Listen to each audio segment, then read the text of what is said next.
ఒక ప్రామిస్ ఈ రోజు ప్రపంచంలోనే ది లార్జెస్ట్ డిఫెన్స్ క్లబ్ గా మారింది. ఇది మీకు అర్థం అవ్వాలంటే మీకు ముందు నాటో అంటే ఏంటో తెలియాలి. North Atlantic Treaty Organisation. World war 2 తర్వాత వెస్టర్న్ కంట్రీస్ చాలా వీక్ గా మారుతున్న రోజులవి. అదే సమయంలో యూనియన్ సోవియట్ రష్యా ఎంత శక్తివంతంగా మారడం మొదలుపెట్టింది. అప్పుడు ఈ వెస్టర్న్ కంట్రీస్ ఏవైతే ఉన్నాయో ఒక కలెక్టివ్ డిఫెన్స్ సిస్టమ్ ని తయారు చేయాలనుకున్నాయి.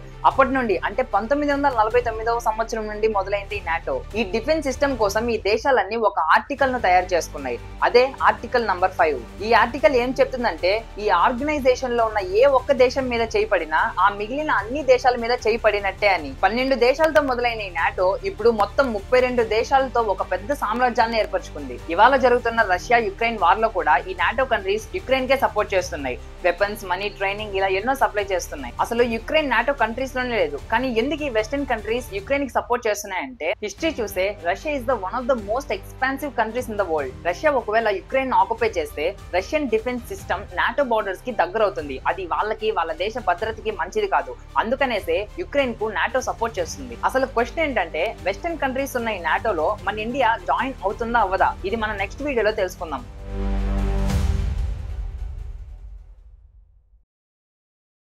అండ్ నా నుండి గ్లోబల్ ఇన్ఫర్మేషన్ తెలుసుకోవాలంటే మన పేజ్ ని ఫాలో అవ్వండి.